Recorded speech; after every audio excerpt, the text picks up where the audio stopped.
నిర్గమకాండం 32 అధ్యాయం 11 మోసే తన దేవుడైన యెహోవాను బ్రతిమాలుకొని, యెహోవా, నీవు మహాశక్తి వలన బాహుబలం వలన ఐగుప్తు దేశంలో నుండి రప్పించిన నీ ప్రజల మీద నీ కోపం మండనేలా. ఇక్కడ గమనించాలి, ఇక్కడ ఒక అద్భుతమైనటువంటి విషయాన్ని మోసే గారు ఒక విజ్ఞాపన చేస్తూ ఉన్నాడు. ఈ విషయం తెలిసిన రోజున మీ యొక్క జీవిత విధానం, ఆలోచన విధానం అంతా మారిపోతుంది. ఎప్పుడైతే మనం ఒక విషయంలో జరగట్లేదని చెప్పి వదిలేస్తామో, లేకపోతే ప్రతికూల పరిస్థితి ఎదురైందో, ఎందుకులే తీసేసేయండి, ఇంకెందుకులే అన్నటువంటి నిర్ణయాలు మనకు వస్తుంటాయి. ఇప్పుడే నాకు ఒక సహోదరి ఫోన్ చేసింది, కర్ణాటక నుంచి, కోలాంపూర్ సంథింగ్, అది ఐడియా లేదు. చేసి, అన్న, మేము గత 15 సంవత్సరాలుగా ఎంతో ప్రయాసపడుతున్నాము, ఒక ల్యాండ్ కొనుక్కోవాలని ఎన్నో ప్రయత్నాలు చేసాం, ఇన్ని చేసిన విఫలమైపోయాం. నాకు పెద్దగా అంత ఐడియా లేదు ఫోన్ బిలాట్లలోనూ. నాకు ఎవరు డబ్బులు ఇవ్వాలి, 50,000 ఇచ్చారు. ఇచ్చిన తర్వాత కొద్ది అరగంటలోనే మళ్ళీ నాకు ఫోన్ వచ్చింది, మీకు బ్యాంక్ నుంచి ఒక ఫోన్ కాల్ వచ్చింది, మీకు ఒక ఓటీపీ వస్తుంది చెప్పండి అంటే, ఆమె ఏమీ తెలియదు. వెంటనే ఓటీపీ చెప్తే అందులో ఉన్న 50,000 దొంగిలించేశాడు దొంగ. తీరా చూస్తే ఇంకంతే, పోయినాయి డబ్బులు.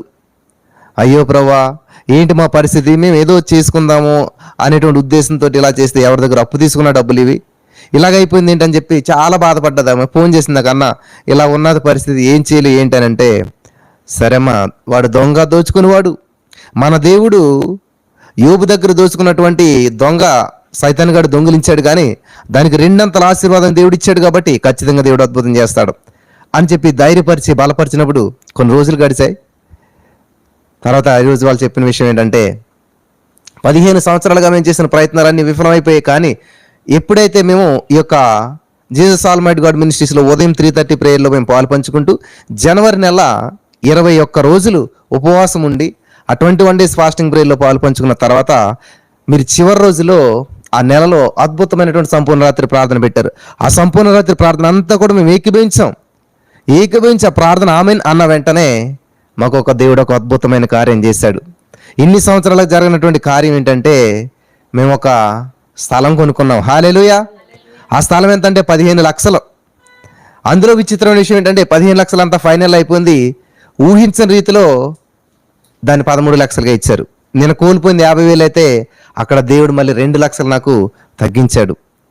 ఇన్ని సంవత్సరాలకు జరిగినటువంటి కార్యం నిజంగా ఆ మార్నింగ్ ప్రేయర్లో దేవుని స్తుతించడం వల్ల, లేదు ఉన్నట్టు పలకడం వల్ల మేము చాలా అద్భుతంగా బ్లెస్ చేయబడ్డాం. ఖచ్చితంగా కర్ణాటక రావాలని చెప్పి అంటున్నారు వాళ్ళు. హల్లెలూయా. మీ మాట వినందే, మీ వాక్యం వినందే మాకు రోజు గడవదు. ఎందుకంటే మేము ఎంతగానో బలపడుతూ ఉన్నాం. మా జీవితంలో ఒక పాజిటివ్ యాటిట్యూడ్ అనేది వచ్చింది. ఇది జరగదు అనేటువంటి ఆలోచన లేదు మాకు. ఖచ్చితంగా దేవుడు చేస్తాడు, చేసేసాడు అని మేము ఎప్పుడైతే మా మనసులు మేము స్థిరపరచుకున్నామో, అద్భుతమైన ఫలితాలు మేము చూడగలుగుతూ ఉన్నాం. హల్లెలూయా. అప్పటి నుంచి ప్రతిరోజు అన్ని వాక్యాల మీదే వింటున్నాం. ప్రొద్దుట, మధ్యాహ్నం, సాయంత్రం ప్రతి లైవ్ చూస్తూ ఆత్మలో ఎంతో ఉజ్జీవింపబడ్డామని చెప్పి వాళ్ళు చెప్తా ఉన్నారు. హల్లెలూయా. ఇంకా అంతకుమించింది ఏం కావాలి? మనం కర్ణాటక వెళ్ళలేదు ఎప్పుడు, కానీ కర్ణాటకలో అనేక మంది బలపరచబడుతూ వస్తున్నారు. లాంగ్వేజ్ కూడా కొంచెం డిఫరెంట్ ఉంటుంది అక్కడ. అయినా కానీ ఎవరైతే తెలుగు వచ్చో అర్థం చేసుకుంటున్నారో వారందరూ కూడా నాకు చాలా కాల్స్ వస్తుంటాయి కర్ణాటక నుంచి. చాలా సంతోషం అనిపించింది. మనకి ఒక విషయం పట్ల నిరుత్సాహం అనేది ఎప్పటికీ రాకూడదు. మోసే గారు భార్య, పిల్లల్ని, బంధువులందరిని పక్కన పెట్టి ఇజ్రాయేల్ ప్రజలు నడిపించడాకని చెప్పి తన జీవితాన్ని త్యాగం చేసి అక్కడికి వెళ్ళాలని నడిపిస్తుంటే, వాళ్ళు సనగడం మొదలుపెట్టారు, గొనగడం మొదలుపెట్టారు, రాళ్ళు ఇచ్చి కొట్టాలని చూశారు, చంపాలని చూశారు. ఇటువంటి ప్రజల గురించి ఇప్పుడు ఏం చేస్తున్నాడట మోసే గారు? మోసే, వాళ్ళ నా మాట వినరయ్యా, ఇంకొద్ది వాళ్ళని నాశనం చేసి పడేస్తాను. ఎవరన్నాడు? దేవుడు అంటున్నమాట. నిర్గమకాండం 32:11 చూసినట్లయితే, దేవుడు ఇంకా ఆ ప్రజలందరూ నాశనం చేసేస్తాను, తీసిపాడేస్తాను. మోసే, నీకులాంటి మంచోడిని బట్టి, నీకులాంటి వాడిని బట్టి అందులోంచి నేను అంత తీసుకొస్తాను. నువ్వు మంచోడు కాబట్టి ఆ మంచి చెట్టులోంచి మంచి కొమ్మలో మంచి గాలి వస్తాయి కాబట్టి మిగతా వీళ్ళంతా చెట్టుబోరు తీసిపడేస్తాను అని అంటే, అప్పుడు దేవుడి దగ్గరికి మోసే గారు వెళ్ళి మోసే దేవునితో మాట్లాడుతున్న విధానం చూస్తే ఆశ్చర్యమైపోతుంది. దావీదు నైట్ అంతా ఉపవాసం ఉండి ప్రార్థన చేసేది ఎవరి కోసం? బిడ్డ కోసం. కానీ ఇక్కడ మోసే గారు చూసినట్లయితే, మోసే గారు చేసే విజ్ఞాపన కానీ, మోసే గారు చేసే ప్రార్థన కానీ, మోసే గారు పోరాట విధానం కానీ తన గురించి కాదు, తన భార్య బిడ్డల గురించి కాదు, తన బంధువుల గురించి కాదు. ఎవరి గురించి అంటండి? ఇజ్రాయేల్ ప్రజల గురించి, మాట వినని ప్రజల గురించి, మెడ వంచని ప్రజల గురించి, దేవునికే చిరాకు రప్పించిన ప్రజల గురించి, దేవునికి అవమానం తెచ్చిన ప్రజల గురించి, దేవుణ్ణి బాధ పెట్టిన ప్రజల గురించి మోసే గారు ఏం చేస్తున్నాడంట? విజ్ఞాపన చేస్తూ ఉన్నాడు. ఏమని విజ్ఞాపన చేస్తున్నాడు అని మనం ఇక్కడ చూసినట్లయితే ప్రియులరా, ఇక్కడ 3 విషయాలు మనం మోసే గారు చేసినటువంటి ప్రార్థనలో మనకు ఉన్నాయన్నమాట. హల్లెలూయా.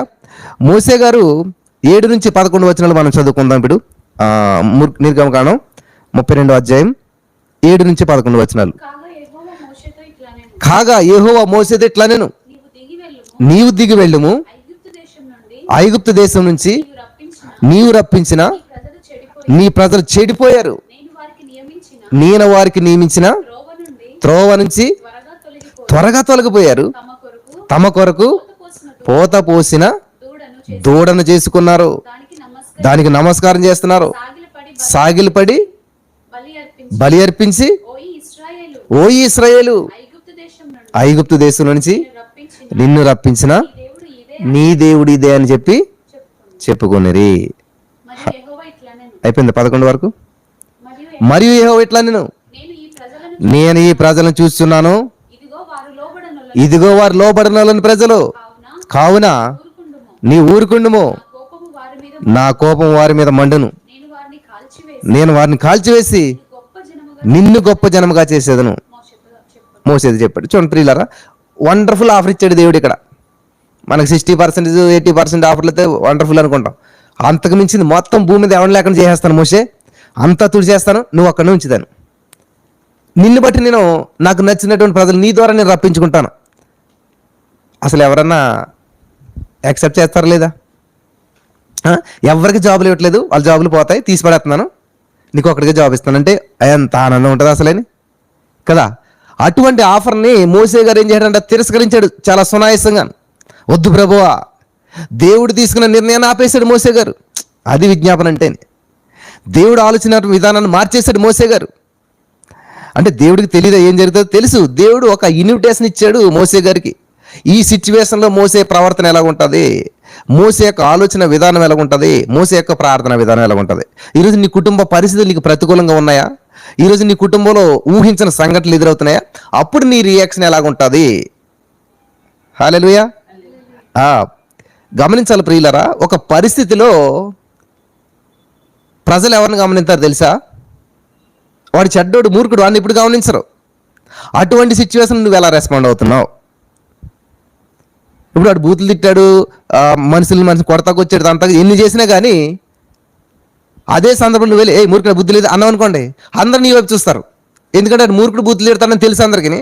కానీ నువ్వు వెళ్ళి అక్కడ నువ్వు ఎప్పుడు మంచిగుంటావు, నెమ్మదిగుంటావు, కూల్గా ఉంటావు. అటువంటిది నువ్వు వెళ్ళి నువ్వు మాట్లాడేసరికి అందరి దృష్టి నీ వైపు వస్తుంది. అరే ఇదేంటి నేను ఇలా మాట్లాడాడు, ఇదేంటి ఇలా చేసింది. అర్థమవుతుందా? ఒక సిచ్యువేషన్ అనేటువంటిది నిన్ను చాలా ప్రభావితం చేస్తుంది. ఆ సిచ్యువేషన్లో నువ్వు రెస్పాండ్ అయ్యే విధానం, మాట్లాడే విధానం, నిర్ణయం తీసుకునే విధానం ప్రజలందరినీ ప్రభావితం చేస్తుంది, ప్రజలందరి దృష్టిని ఆకర్షిస్తుంది. ఇక్కడ మోసే గారు చేసినది వండర్ఫుల్ చరిత్ర అనమాట. అది సృష్టించాడు ఆయన. అంతటి ప్రతికూల పరిస్థితులు ఆయన తీసుకున్న నిర్ణయం ఏంటంటే, అమ్మయ్యా యాగలేకపోతున్నాను ప్రభు ఇటువంటి ప్రజలతోటి, మెడవంచిన ప్రజలు. నిజమే, నువ్వు చెప్పింది కరెక్టే ప్రభు, 100% తీసిపడేసాయి అంటే ఒక మాటతో అయిపోయింది. కానీ ఏం చేస్తున్నాడు తెలుసా? సిచ్యువేషన్ మార్చేస్తున్నాడు, పరిస్థితులు మార్చేస్తూ ఉన్నాడు, దేవుని యొక్క మనస్సుని, ఆలోచన విధానాన్ని మార్చేస్తూ ఉన్నాడు. ఏమంటున్నాడంటే ఇక్కడ, వారు మోసే ప్రజలు కారు, మరెవరు ప్రజలు? చూడండి ఏమంటున్నాడు అక్కడ ఆయన 7-11 వచనాల్లో. దేవుడు ఏమంటున్నాడు? మోసేతోటి నీ ప్రజలు. అక్కడ ఏమని చదువుతున్నాడు? చదవండి అక్కడ మాట. ఏమంటున్నాడు దేవుడు మోసేతోటి? ఏమన్నా తెలుసా? వీళ్ళు నీ ప్రజలు, నీ ప్రజలు చెడిపోయారంట. నీ ప్రజలు చెడిపోయారు. మోసే ప్రభా నా ప్రజలు అంటావేంటి ప్రభా?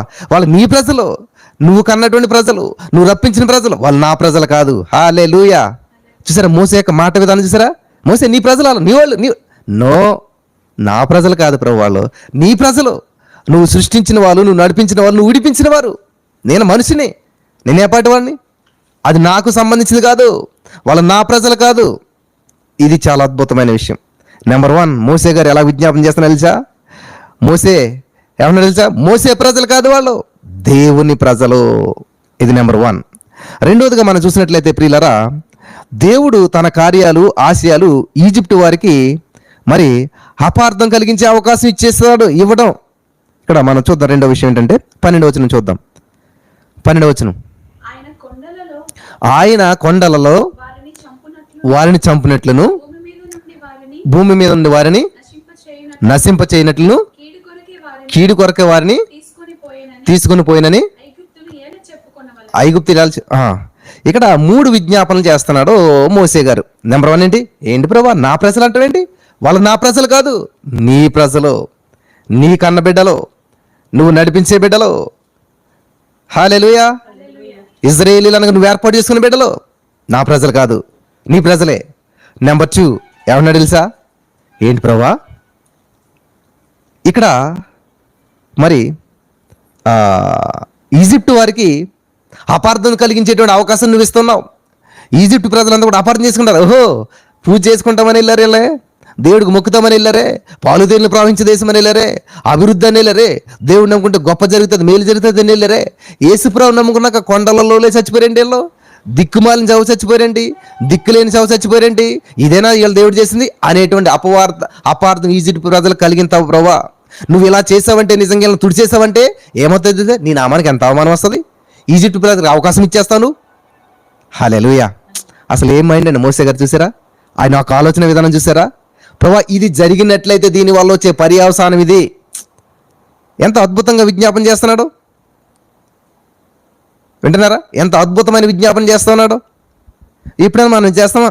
నిజమే, అస్సలు వాళ్ళు అస్సలు దేవా నువ్వు తీసుకున్న నిర్ణయం కరెక్టే, తీసేసేయి. ఉన్నాడు ఒక ఆయన అలాగా. ఎవరు? యోనా గారు.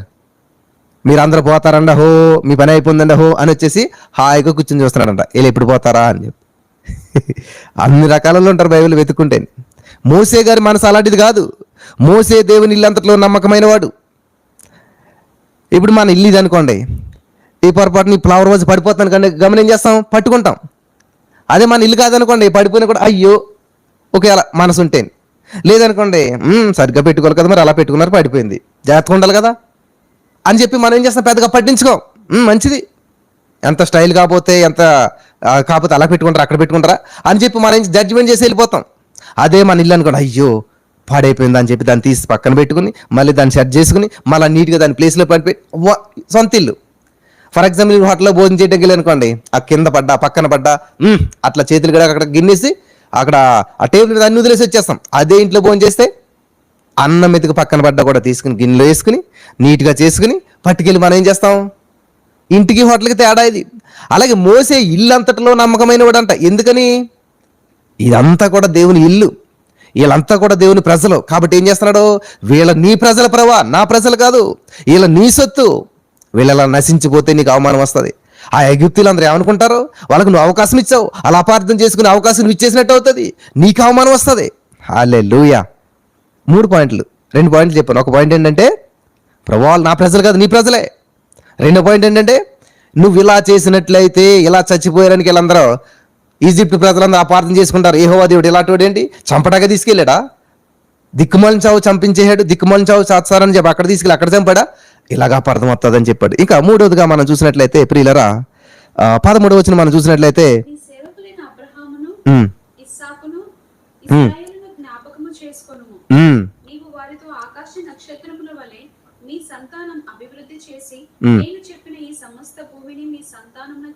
హల్లెలూయా. ఇక్కడ చాలు, ఇక్కడ ఏం చేస్తున్నాడు, అబ్రహాము ఇస్సాకు యాకోబులకు చేసినటువంటి వాగ్దానాలను జ్ఞాపకం ఉంచుకోవాలి. జ్ఞాపకం చేసుకోదేవా, నువ్వేం వాగ్దానం చేసావు, అసలేని నువ్వేమని వాగ్దానం చేసావు? నువ్వు వాగ్దానం చేసినవాడు నమ్మదగినవాడు కదా, నువ్వు వాగ్దానం చేసినవాడు నమ్మదగినవాడు కదా. మరి నీ వాగ్దానం ఏమైపోతుంది? నీ మాటకు బోటు వస్తుంది, నీ మాటకు తేడా వస్తుంది. నువ్వు వాగ్దానం చేసావు అబ్రహాము ఇస్సాకు యాకోబులతో, నువ్వేం చెప్పావు? మీతో వాగ్దానం చేసిన భూమి మీ పితరులకి మీ యొక్క మనవలకి ఇస్తానని చెప్పావు. మరి ఏమైపోయింది? వాళ్ళు ఎక్కడే పోయారంటే పరిస్థితి ఏంటి? హల్లెలూయా. ఇదంతా ఏంటంటే విజ్ఞాపన. నిజంగా వాళ్ళు చూడండి, మేడ వంచిన ప్రజలు, మాట విన్న ప్రజలు, దుర్మార్గం అంత చేస్తున్నారు. అటువంటి వాళ్ళ కోసం ఎవరైనా ప్రార్థన చేస్తారా? అటువంటి వాళ్ళ కోసం ఎవరైనా విజ్ఞాపన చేస్తారా? ఖచ్చితంగా చేయరు. ఈరోజు నా భర్త తాగుపోతండి, నా భర్త అలాంటి ఇలాంటోడు, మంచిది చెప్పావు. ఎప్పుడన్నా విజ్ఞాపన చేసావా? చేస్తావు. ఎలాగా? ఎంత టార్చర్ పెడుతున్నాడు దేవా, నన్ను ఎంత బాధ పెడుతున్నాడు దేవా. ఆల్రెడీ ఆయన బాధ పెడుతుంటే ఆ బాధ అంతా మళ్ళీ దేవుడికి చెప్తాను. మరి మోసే గారు చెప్పరు కదా, అవును ప్రభా నన్ను రాళ్ళతో కొట్టి చంపేయాలనుకున్నారు, నన్ను ఇబ్బంది పెట్టేశారు, నన్ను ఎంత అవమానించారు, నేను నీతోటి వచ్చి 40 రోజులు గడుపుతుంటే ఆ మోసే ఉన్నాడు ఏడాడు అసలు నేను ఎక్కడికి పోయాడాడు, ఎంత అగౌరవంగా మాట్లాడారు.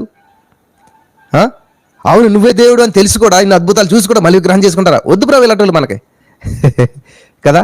మన యొక్క ఆలోచన విధానం ఎలా ఉంటుంది కదా. కానీ మోసే గారి యొక్క ఆలోచన విధానం చూసారా? ఇలా మన ఇంట్లో పరిస్థితుల గురించి కూడా మనం ఆలోచించినట్లయితే అద్భుతంగా మనం సర్వైవ్ అయిపోతాం, బయటపడిపోతాం. కానీ మనం ఏం చేస్తామంటే సమస్యని పట్టుకుని చూస్తూ ఉంటాం అనమాట. ఒక ప్రొఫెసర్ అందరికి అర్థం అవటం కోసం అని చెప్పి ఏం చేశాడంటే, ఆయన ఒక వాటర్ బాటిల్ తీసుకున్నాడు. వాటర్ బాటిల్ తీసుకుని ఒక స్టూడెంట్ పిలిచి వాటర్ బాటిల్ పట్టుకోయా అన్నాడు. పట్టుకున్నాడు. బరువు అనిపిస్తుందా? ఏం లేదు సార్, చాలా ఈజీగా ఉంది, తేలిగ్గా ఉంది అన్నాడు. సరే 1 minute ఆగమన్నాడు, 2 minutes ఆగమన్నాడు, 3 minutes ఆగమన్నాడు. ఈ లోపల ఏమైతుంది, చెయ్యి కొంచెం బరువు అనిపిస్తుంది. పోనీ వాటర్ బాటిల్ వెయిట్ పెరిగిందా? లేదు.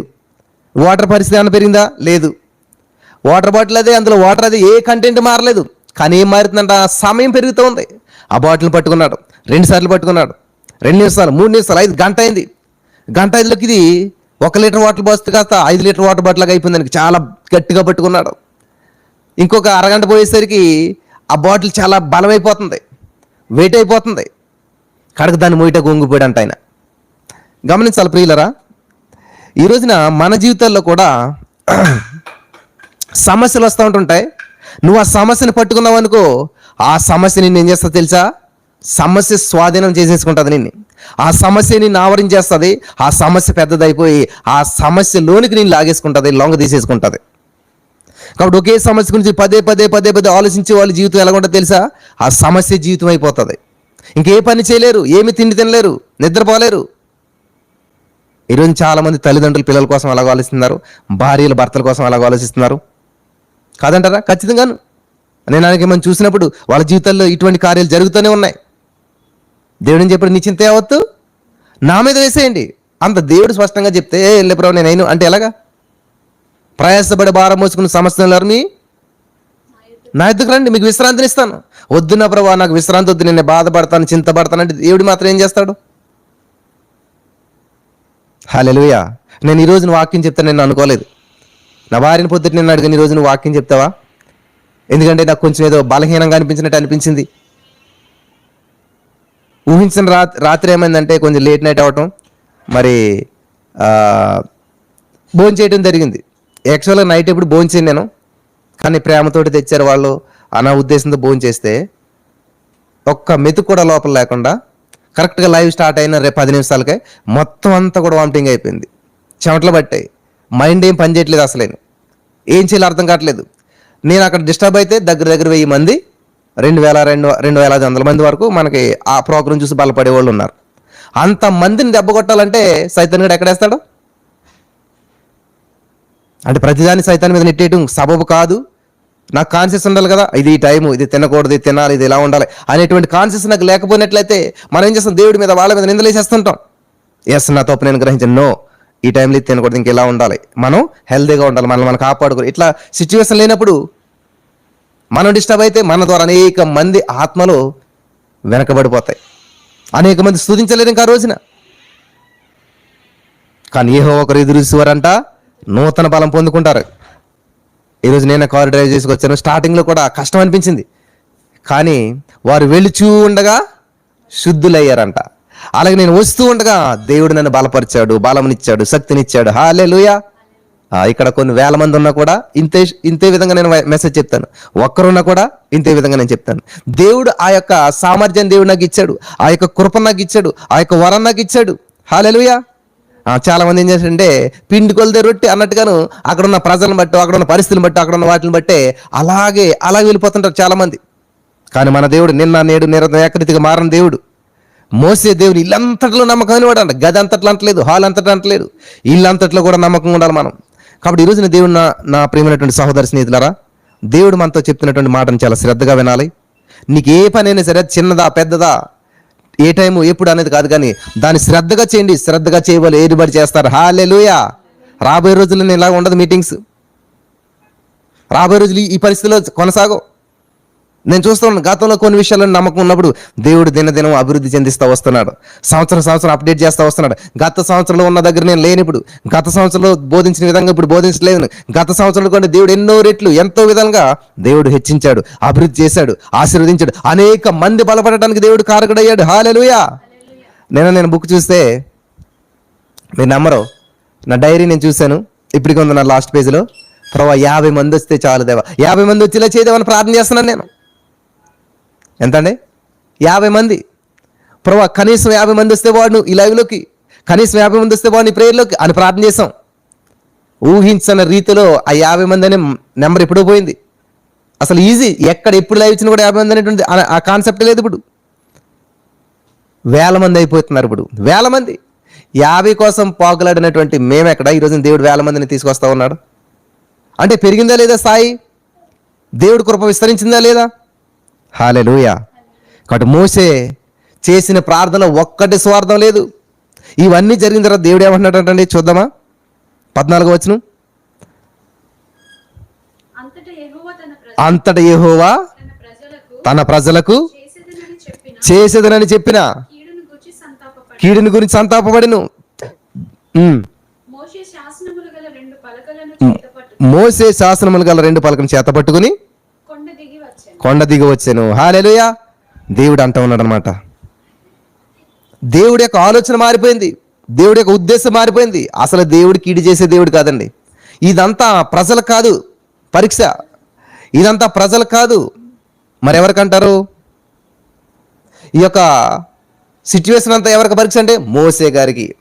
ఈ సిచ్యువేషన్లో మోసే ఎలా రెస్పాండ్ అవుతాడు, ఈ సిచ్యువేషన్లో మోసే యొక్క ఆలోచన విధానం ఎలా ఉంటుంది, ఈ సిచ్యువేషన్లో మోసే తీసుకునే నిర్ణయం ఎలా ఉంటుంది. హల్లెలూయా, హల్లెలూయా. కాబట్టి ఈరోజు నీ కుటుంబంలో వచ్చే సమస్య అవ్వచ్చు, నీ పరిస్థితుల్లో వచ్చేటువంటి ప్రతికూల పరిస్థితులు అవ్వచ్చు. ఇవి ఎందుకు వస్తున్నాయంటే హౌ యు ఆర్ రెస్పాండింగ్, నువ్వు ఎలా రెస్పాండ్ అవుతున్నావు, నువ్వు ఎలా నిర్ణయం తీసుకుంటూ ఉన్నావు, నీ యొక్క ఆలోచన విధానం ఎలా ఉంటున్నది అనేది నీకు పరీక్ష. నువ్వు ఆలోచన చేసుకోవాలి. ఒక పెద్ద గొడవ జరుగుతుంది, అక్కడ 100 మంది ఉన్నారు, అందులో ఒకడు తప్పు చేశాడు, వాడిని పట్టుకున్నారు, చిత్త కొడుతున్నారు అందరూ కూడాను. సడన్గా నువ్వు అక్కడికి ఎంటర్ అయ్యి మూర్ఖుడా, బుద్ధి లేదా, ఇలా చేస్తావు అలా చేస్తావు నువ్వు అంటున్నావు అనుకో, అక్కడున్న 100 మంది దృష్టికి అతను నీ వైపుకి వచ్చేద్ది. ఎందుకు తెలుసా? వాడు దుష్టుడు, మూర్ఖుడు, తప్పు చేశాడు. ఆ తప్పు చేసిన దాన్ని నువ్వు తప్పు అని అన్నా సరే ఎలాగంటున్నావు, నువ్వు ఎలా మాట్లాడుతున్నావు, ఇది చాలా అద్భుతమైన విషయం. కాబట్టి పరిస్థితుల్లో నువ్వు ఎలా ప్రవర్తిస్తున్నావు అనేటువంటిది నీ ఫలితాన్ని నిర్ణయిస్తుంది. హల్లెలూయా. పరిస్థితులు, ప్రతికూల పరిస్థితుల్లో నీ ప్రతిస్పందన నీకు తెచ్చేటువంటి ఫలితం చాలా విలువైనటువంటిది. నీ ప్రతిస్పందన మీద నీ ఫలితం ఆధారపడి ఉంటుంది. అందుకనే చూడండి, పెద్ద పెద్ద వాళ్ళు ఎప్పుడు కూడా కూల్గా ఉంటారు, ఎంత గందరగోళం వచ్చినా కూడా. రెస్పాండ్ అవ్వాలన్నా కూడా రెస్పాండ్ అవ్వరాలు. ఎందుకు తెలుసా? వాళ్ళు మాట్లాడే ప్రతి మాట, వాళ్ళ ప్రతి కదలిక ప్రభావితం చేస్తుంది ప్రతి వారిని. హల్లెలూయా. కాబట్టి నిన్ను పరిస్థితులు ప్రభావితం చేయకూడదు, నువ్వు పరిస్థితులను ప్రభావితం చేయాలి. మోసేని ప్రజలు ప్రభావితం చేయలేదు, ప్రజలు మోసేని ప్రభావితం చేశారు. విన్నాడా? మోసే ప్రజలను ప్రభావితం చేశాడు, కానీ ప్రజలు అంతమంది లక్షల ప్రజలు ఒక్క మోసేని ప్రభావితం చేయలేకపోయారు. ఒక్కడు మోసే లక్షల మందిని, 30 లక్షల మందిని ప్రభావితం చేశాడు. హల్లెలూయా. నువ్వు దేవునితో కనెక్షన్ కరెక్ట్గా ఉంటే లక్షల మందిని నువ్వు ప్రభావితం చేస్తావు. దేవునితో నీ కనెక్షన్ కరెక్ట్గా లేకపోతే లక్షల మంది నిన్ను ప్రభావితం చేస్తారు. హల్లెలూయా, హల్లెలూయా. మంది అవ్వచ్చు, సమస్యలు అవ్వచ్చు, నీవు దేవునితో కరెక్ట్ సంబంధం లేకపోయినట్లయితే 1,00,000 సమస్యలు వచ్చి పడతాయి నీకు. నువ్వు దేవునితో సరైన రిలేషన్షిప్ కలిగి ఉన్నట్లయితే 1,00,000 సమస్యలు వచ్చినా కూడా నిన్నేది కూడా ఏ హాని చేయదు, నిన్నేది కూడా ఇబ్బంది పెట్టలేదు. కాబట్టి ఈరోజు నీ మాటలు వింటున్న ప్రియమైనటువంటి సహోదరి స్నేహితులరా, ఈ రోజున పరిశుద్ధాత్మ దేవుని కార్యాలను మనం జాగ్రత్తగా గమనించాలి. మోసే ప్లేస్ని దేవుడు నీకు ఇస్తున్నాడు. లక్షల మంది ప్రజలు లాంటి లక్షల మంది సమస్యలు నీతో చుట్టుముడుతుంటుంటాయి.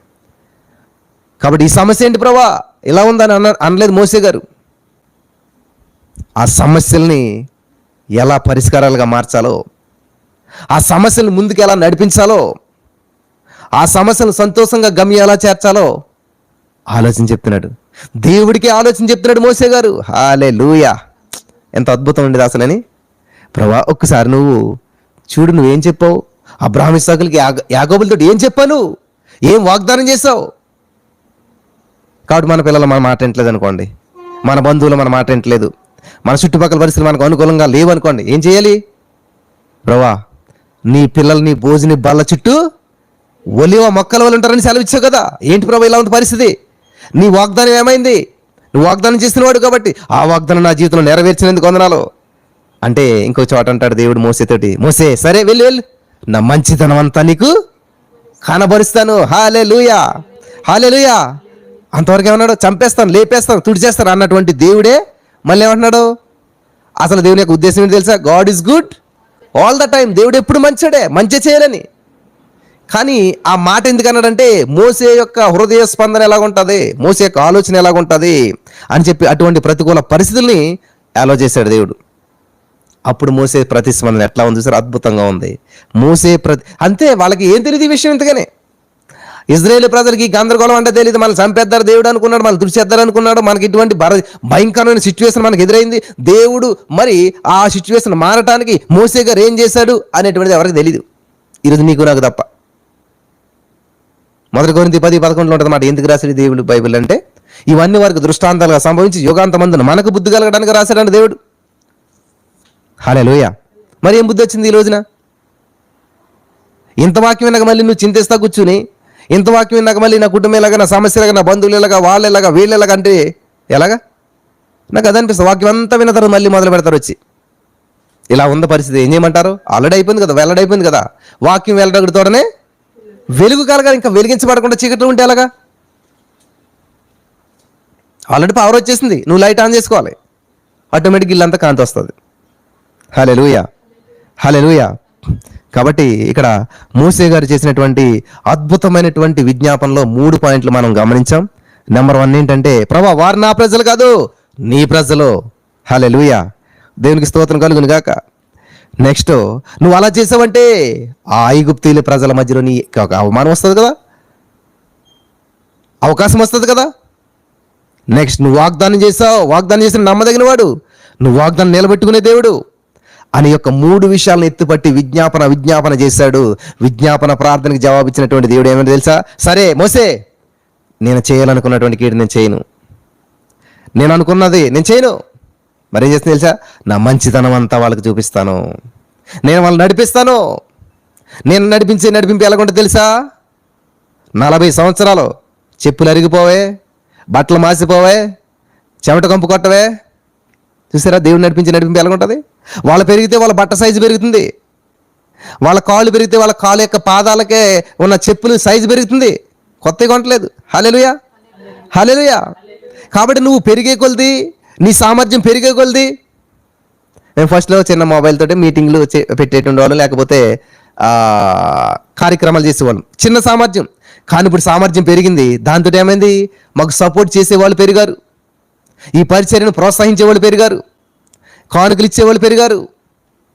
వింటున్నారా? అప్పుడు ఒక 1000 రూపాయలు ఉందంటే చాలు ఇంటర్నెట్ బ్యాలెన్స్ కనుక్కునేవాడు నేను. అప్పుడు కూడా ఎవరో చేసేవారు.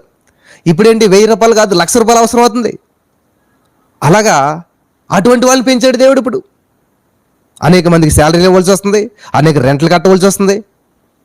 ఇవన్నీ చేయడానికి సామర్థ్యం పెంచాడు దేవుడు, శక్తిని పెంచాడు. హల్లెలూయా, హల్లెలూయా. కాబట్టి ఎప్పుడు నువ్వు ఉన్న చోటనే ఉండడం దేవుని ఉద్దేశం కాదు. దేవుడు అన్నాడు తెలుసు, ఆదికాండం 1:8లో, మీరు ఫలించి విస్తరించి అభివృద్ధి పొంది భూమిని నిండించాలి. హల్లెలూయా, నింపాలంట. నువ్వు ఎక్కడుంటే అక్కడ నింపబడాలి, నీ ద్వారా నింపబడాలి. నువ్వు వెళ్ళే చర్చి నింపబడాలి, నువ్వు వెళ్ళే ప్రదేశం నింపబడాలి, నీ ఇంట్లో ఆశీర్వాదాల చేత నింపబడాలి. ప్రతిదీ నీ ద్వారా నింపబడాలి, ఖాళీ అవ్వకూడదు. కొంతమంది వెళ్ళారంటే అక్కడ ఖాళీ అయిపోతుంటుంది, కొంతమంది వెళ్ళారంటే ఖాళీ చేసేస్తారు వాళ్ళ వల్ల. నో, దేవుడు నింపేవాడు, నీ ద్వారా నింపబడాలి. నీ ద్వారా వాళ్ళ జీవితాల్లో అద్భుతాలు, ఆశ్చర్యకార్యాలు నింపబడాలి. అది దేవుని యొక్క ఉద్దేశం అన్నాడు కదా. నువ్వు వెళ్ళు, ఫలించు, విస్తరించు. ఉన్న చోటే ఉండొద్దు, ఉన్న జీవితమే జీవించొద్దు. నువ్వు విస్తరించాలి, ఫలించాలి, అభివృద్ధి చెందాలి, అనేక మందికి ఆశీర్వాదకరంగా ఉండాలి. ఒక చెట్టు నాటం చిన్నగా ఉంటుంది, పెద్దదైంది, కొమ్మలేసి ఆకులేసి అలా విస్తరించగలిది ఏమవుతుంది? అంతవరకు చెట్టు నిలబడితే కష్టం, దానికి ఒక కర్ర ఏదో కట్టాలి. ఎప్పుడైతే చెట్టు విస్తరించిందో ఆ చెట్టు మీద అనేక పక్షులు వస్తాయి, అనేక మనుషులు వచ్చి కూర్చుంటారు, అనేక వాటికి అది ఏమవుతుంది? ఆధారంగా మార్చబడుతుంది. అది విస్తరించడం అంటే. అందుకే నువ్వు అదే జీవితం, అదే ప్రార్థన, అదే లైఫ్, అది కాదు దేవుని యొక్క ఉద్దేశం. హల్లెలూయా. బలపరచబడ్డారా? ఆశ్రయించబడ్డారా? పరిశుద్ధాత్మ దేవుడు మీ జీవితంలో గొప్ప కార్యాలను తలపెట్టేశాడు. నువ్వు స్వతంత్రించుకోవాల్సిన బాధ్యత నీది. నువ్వు రెస్పాండ్ అయ్యే విధానాన్ని బట్టి నీ యొక్క ఫలితం ఆధారపడి ఉంటుంది. మరి ఈరోజు నా పరిశుద్ధాత్మ దేవుడు మరి మీకు అటువంటి అవగాహన ఇచ్చి చక్కటి కృప చూపించి నడిపించి బలపరచును గాక. ఆమేన్. మోసే వంటి విజ్ఞాపనకర్తలు ఇప్పుడే లేచుదురు గాక. ఆమేన్. మోసే వంటి ఫలితాలను ఇక్కడ ఉన్న వారు చూచుదురు గాక. ఆమేన్. స్తోత్రం దేవా. సర్వోన్నతుడా, ఈ యొక్క కూకట్పల్లి KPHBలో జరిగిన అద్భుతమైనటువంటి గృహ కొడుకు నీ నా మహిమార్థంగా 2వ కొడుకుని నడిపించావు. మిగిలినటువంటి 5 కొడుకులు కూడా నీ నా మహిమార్థం నడిపించి విస్తరింపజేసి ఫలింపజేసి గొప్ప కార్యాలు చేసినందుకు నీకు వందనాలు. సమస్త మహిమ ఘనత ప్రభావాలు నీకు ఆరోపిస్తూ నజరేయుడైన యేసుక్రీస్తు నామములో ప్రార్థించిన మేము పొందుకుని విడుదల స్వస్థత అద్భుతం ఆశ్చర్యాలు మేము ప్రకటిస్తున్నాం, నమ్ముచున్నాం, పొందుకున్నాం తండ్రి. ఆమేన్. యేసు రక్తమే జయం, శిలువ రక్తమే జయం. అపవాదికి సిగ్గేసిన మహిమ కలుగును గాక. ఆమేన్. తండ్రిని దేవుని ప్రేమ, కుమారుడు యేసుక్రీస్తు కృప, పరిశుద్ధాత్మ దేవునికి ఆదరణ, అన్యోన్య సహవాసం అనేది ఇప్పుడు ఎప్పుడు ఎల్లప్పుడు సదాకాలం తోడే నడిపించి బలపరచును గాక. ఆమేన్. Praise the Lord. మరి మధ్యాహ్నం 2:30 లైవ్ ఇంకే ఉండదు. మళ్ళీ మేము ఇంటికి వెళ్ళేసరికి చాలా టైం అవుతుంది కాబట్టి చాలా దూరం ట్రాఫిక్ అంతా.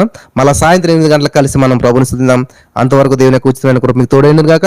ఈ లైవ్ని మరలా పెట్టుకోండి, మరలా వినండి. ఖచ్చితంగా మీ యొక్క ఆలోచన మారిపోతుంది. మీ జీవితంలో వచ్చే ఫలితాలు మారిపోతాయి. పదే విని చూడండి.